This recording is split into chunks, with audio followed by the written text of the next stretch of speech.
Good evening friends, warm welcome to my channel গল্প হলেও সত্যি। আর আজকে একটা ওয়েডনেসডে, তো আমি আমার নতুন গল্প নিয়ে চলে এসেছি। আজকের গল্পটা ভীষণ মর্মান্তিক।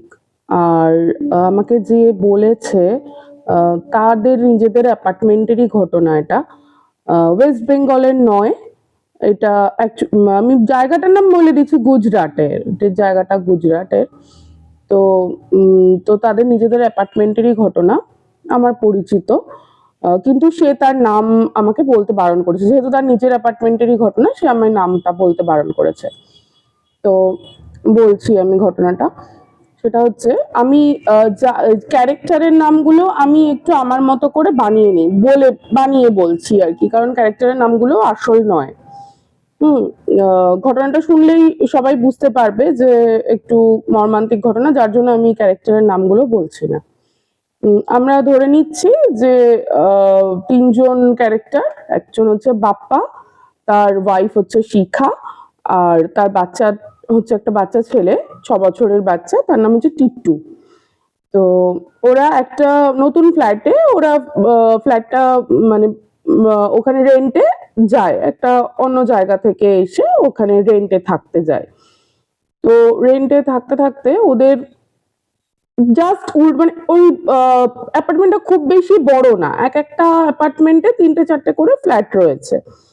তো ওরা যেই ফ্ল্যাটে থাকে তার অপোজিট ফ্ল্যাটেই একটা ফ্যামিলি থাকে, আর তার আরেকটা ফ্ল্যাট রয়েছে, সেই ফ্ল্যাটটা জাস্ট এমটি, সেই ফ্ল্যাটে কেউ থাকে না। তো অপোজিট ফ্ল্যাটে যারা থাকে, আহ, একজন বয়স্ক বৃদ্ধ, একজন বৃদ্ধা, আর তার ছেলের নাম হচ্ছে দেবু। তো ওরা থাকে। তো ওখানে থাকতে থাকতে ওদের একটু আলাপ পরিচয় হয়। ওই মেইনলি ওই যিনি বৃদ্ধা যিনি ছিলেন, ওই দেবুর মা, ওই তার সাথে ওদের আলাপ পরিচয়টা হয়। তো উনি বেশ ওদেরকে খুব ভালোবেসে ফেলেছিলেন। কিছু বাচ্চাটার জন্য একটু মাঝে মাঝে চকলেট নিয়ে আসতেন, একটু কথা বলতেন।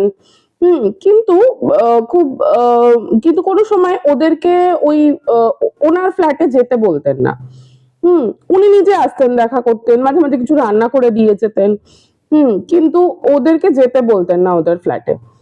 ওরা একদিন ঠিক করলো যে এরকম রোজ আসে, যে আমাদেরও তো উচিত যে একটু কিছু রান্না করে দেওয়া, বা জাস্ট যেটা অল্টারনেটিভলি হয় আর কি। একটা বাটি দিয়ে গেছে, সেই বাটিটা আর কি আরেকটু কিছু রান্না করে সেটা ফেরত দেওয়া, এটা তো আমাদের মধ্যে চলেই। তো ও আর কি একদিন রান্না করে ওর বাচ্চাটাকে নিয়ে, ওর হাজবেন্ড তো সকালে বেরিয়ে যায়, তো বাচ্চাটাকে নিয়ে ও ওই বাড়িতে দিতে গেছে। তো ওই বৃদ্ধা উনি না, মানে ওদের ভেতরে ডাকলেনই না, মানে ওরা বেল বাজিয়েছে, উনি বাইরে থেকে যে বাটিটায় খাবার নিয়ে গেছিল ওই বাটিটা নিয়ে, হ্যাঁ হ্যাঁ ঠিক আছে আমি পরে তোমাদের ওখানে যাবো টাবো এরকম বলে তো চলে গেলেন। তো এবার ও একটু অবাক হয়েছে, কিন্তু এবার কেউ না ডাকলে তো তার বাড়ির মধ্যে ঢুকে যাওয়া যায় না। তো ওরা একদিন আলোচনার মধ্যে জানতে পেরেছে যে ওর ছেলের নাম দেবু, সে হচ্ছে একটা স্কুলে চাকরি করে, কিন্তু ওরা দেবুকে কোনোদিন দেখেনি। ওরা কোনোদিন জানে না যে দেবুকে কোনোদিন দেখতে পায়নি। ও তো একদিন হয়েছে কি যে ওই শিখা তো কাজকর্মে একটু ব্যস্ত। তো ওরকম কাজ করতে করতে হঠাৎ করে টিট্টু ঘর থেকে বেরিয়ে গেছে।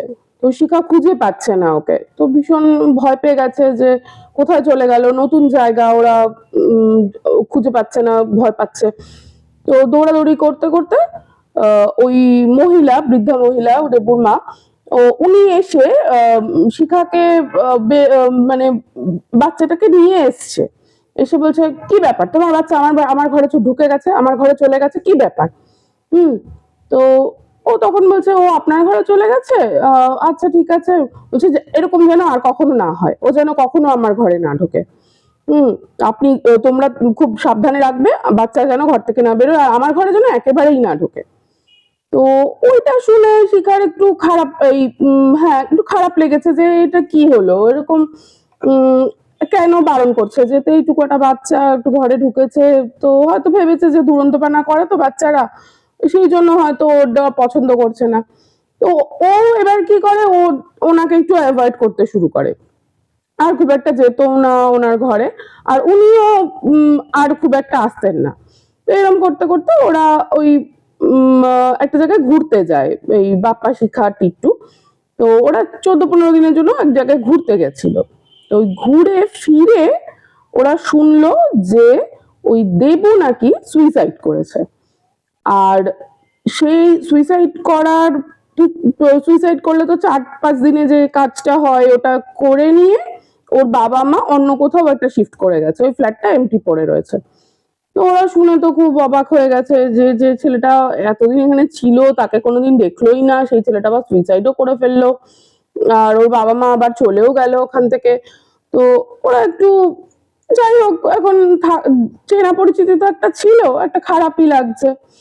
তো এরকম হতে হতে কিছুদিন যেতে যেতে একটা ব্যাপার ঘটলো যে ঘরের মধ্যে ওরা একটা ভীষণ একটা গুটখার গন্ধ পেতে থাকলো, যে ভীষণ মানে মনে হচ্ছে যে একটা গুটখার গন্ধ বেরোচ্ছে ঘরের থেকে। আর টিট্টু ভীষণ চিৎকার করে করে কাঁদতো। আর শিখা তাড়াতাড়ি করে গিয়ে দেখতো যে টিট্টু জামা প্যান্টটা খোলা। যেটা দেখে শিখা শিখা প্রথমে ভেবেছিল যে টিট্টু নিজেই খুলে ফেলেছে। তো ও জিজ্ঞেস করতো যে কি হয়েছে, তুমি জামা প্যান্ট খুলেছো কেন? তখন বলছে না আমি তো খুলিনি, আমার জামা প্যান্ট একটা আঙ্কেল খুলে দিল।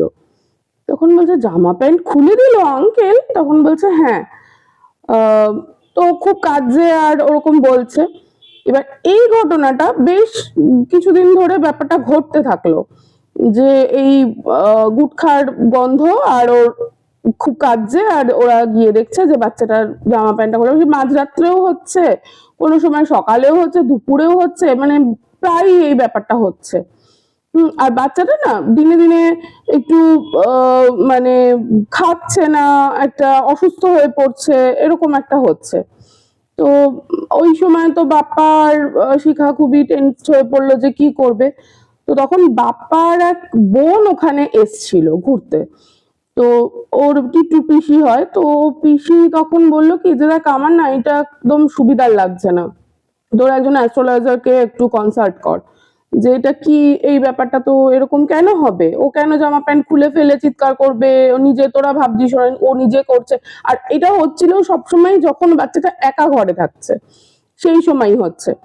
তো বলছে যে এরকম এটা তো হওয়ার কথা নয়, তোর একজনকে কনসাল্ট কর। তো ওই পিসি একজনের খোঁজ দিয়েছে, তো উনি আসলেন বাড়িতে, এসে উনি ওই নানান রকম ওনাদের যে ব্যাপার আছে ওগুলো করে টোরে বললেন এই ব্যাপারটা হচ্ছে ওই তোমাদের এই ফ্ল্যাট থেকে, কারণ ওদেরকে নিয়ে গিয়ে বললেন ওই ফ্ল্যাটের সামনেও যাও, তোমরা গুটখার গন্ধ পাবে, তোমরা যে ঘরের মধ্যে গুটখার গন্ধ পাচ্ছ তোমরা ওই ফ্ল্যাটের সামনে যাও। তো ওরা তখন বলছে ওই ফ্ল্যাটে তখন কেউ থাকেই না। তখন বলছে না থাকুক, তোমরা যাও গিয়ে দেখো। তো ওরা গিয়ে দেখছে যে ঠিক ওই ফ্ল্যাটের সামনেও গুটখার গন্ধ পাচ্ছে।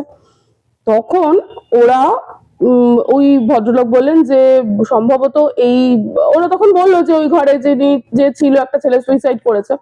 তখন বললো ওই অ্যাস্ট্রোলজার ভদ্রলোক বললেন যে ঠিক আছে আমি দেখছি কি করা যায়, একটা কিছু তো ব্যবস্থা করতে হবে। তো উনি একটা ডেট দিলেন, বললেন আমি এই ডেটে এসে আমি বাড়িতে দেখছি, আমি কিছু ব্যবস্থা করব। তো ওরা সেই ইয়েতে বসে আছে যে উনি আসবেন। যেদিনকে ওনার আসার কথা জাস্ট তার আগের দিন রাত্রেবেলা ফোন আসলো যে ওই ভদ্রলোক মারা গেছেন। হঠাৎ করে ওনার বাথরুমে গিয়ে স্ট্রোক হয়ে গেছে, উনি মারা গেছেন। তো এদিকে তো বাপ্পা শিখা ভীষণ টেনশনে পড়ে গেছে যে এবার কি করবে। তো ওরা তখন মানে ওদের নিজেদেরই মনে হলো যে একটু আমরা এই যারা ছিলেন ওই বৃদ্ধ বৃদ্ধা দেবুর বাবা মা, ওদের সাথে একটু যোগাযোগ করা দরকার, যে কেন এটা হচ্ছে, আদৌ কি হচ্ছে না হচ্ছে, একটু যোগাযোগ করা দরকার। তো অনেক কষ্ট করে ওরা ওর কাছ থেকে শুনে টুনে ওরা কোথায় রয়েছে এখন সেখানকার ঠিকানা নিয়ে ওখানে গিয়ে দেখছে যে ওরা ভীষণই অসুস্থ হয়ে পড়েছে, একটা মাত্র সন্তান চলে গেছে, বাবা মার যা হয়। তো তখন ওরা বললো যে দেখুন এরকম আমার টিট্টুর উপরে এরকম হচ্ছে, তো এর কি কিছু সলিউশন আপনারা বলতে পারেন, আমরা তো জানি না, আপনার ছেলেকেও আমরা কোনোদিন দেখিনি। তো এইটা একটা আমার আর কি কিছু কি বলতে পারেন এটা কেন হচ্ছে? তখন ওই বৃদ্ধা ভদ্রমহিলা উনি তখন বলছেন যে একটা তোমাদের একটা কথা বলিনি, আমার ছেলের না একটা স্কুলে, তো বাচ্চাদের স্কুলে চাকরি করতো, ওর চাকরিটা চলে যায়। তার মেন কারণ হচ্ছে যে ছেলেটা পারভার্ট ছিল, আর ওর মেন বাচ্চা ছেলেদের প্রতি একটা বাজে ইন্টেনশন ছিল, যেটা ও ব্যাড টাচ করতো বা হয়তো আরো বাজে কিছুও করেছে, যার জন্য ওর চাকরিটা চলে যায়। আর তারপর থেকে ও বাড়িতে ভীষণ মানে একাকিত্বতে থাকতে থাকতে এরকম ও আর কি সুইসাইডটা হয়তো সেই কারণেই করেছিল। আর তুমি হয়তো আমার উপর খুব রেগে গেছিলে, কিন্তু আমি সেই কারণেই তোমার বাচ্চাকে আমার বাড়িতে আসতে বারণ করেছিলাম। তুমি তো খুব, আমি বুঝতে পেরেছি তুমি খুব রেগে গেছো, কিন্তু নিজের সন্তানের কথা আর কি বলি। হুম। তো এরকম আমি সেই জন্য তোমাদের বারণ করেছিলাম। তো এবার বাপ্পা তখন জিজ্ঞেস করছে যে মাসিমা আপনার ছেলে কি গুটখা খেত? তখন বলছে যে হ্যাঁ, তোমরা কি করে জানলে? তখন বলছে যে আমরা এরকম ব্যাপার, ঘরের মধ্যে এরকম গুটখার গন্ধ পাচ্ছি, আর আমার বাচ্চা সেই সময় এরকম অবস্থায় আমি দেখছি আমার বাচ্চাকে। তো তখন ওরা তখন বলেছে যে ঠিক আছে তোমরা বলো আমরা কি করব, তোমাদের যদি কিছু হেল্প করতে হয় আমরা হেল্প করব। তো বাপ্পা আর শিখা তখন বলে যে আহ, আপনারা একটা গয়ায় তাহলে পিণ্ড দেওয়ার ব্যবস্থা করুন, এইভাবে তো চলতে পারে না। তো আর এরা তখন বলছে যে এই বৃদ্ধ বৃদ্ধা ভদ্রমহিলা ওনারা বলছেন যে তোমরা কাজ করো, তোমরা তো রেন্টেই থাকো, তোমরা ফ্ল্যাটটা ছেড়ে দাও, অন্য কোথাও গিয়ে থাকো টাকো। তখন বলছে সে আমরা না হয় ছেড়ে দেব, কিন্তু আপনার ছেলেও তো একটা অশান্তিতে রয়েছে, আপনারা বরং একটা গয়ায় পিণ্ড দেওয়ার ব্যবস্থা করুন। তো আলটিমেটলি ওরা ফ্ল্যাটটা ছেড়েই দিল। আর ওরা আর খোঁজ নেয়নি যে ওরা পিণ্ড দিয়েছিল কিনা। হুম। তো ওরা যাই হোক ফ্ল্যাটটা ছেড়ে দেওয়ার পরে ওদের আর এই ব্যাপারটা হয়নি, বাচ্চাটাও আস্তে আস্তে সুস্থ হয়ে উঠেছে। হুম। এটাই ঘটনা। আর বুঝতেই পারছো সবাই যে ভীষণই একটা মর্মান্তিক বাজে একটা ঘটনা। হ্যাঁ। তো খুবই তোমরা যদি তোমাদের ভালো লাগে গল্পটা, অবশ্যই চ্যানেলটা সাবস্ক্রাইব করো, লাইক করো, আমাকে জানিও কেমন লাগলো। হুম। আমি আর লেন্দি করছি না, চলো আজকের মতো বাই।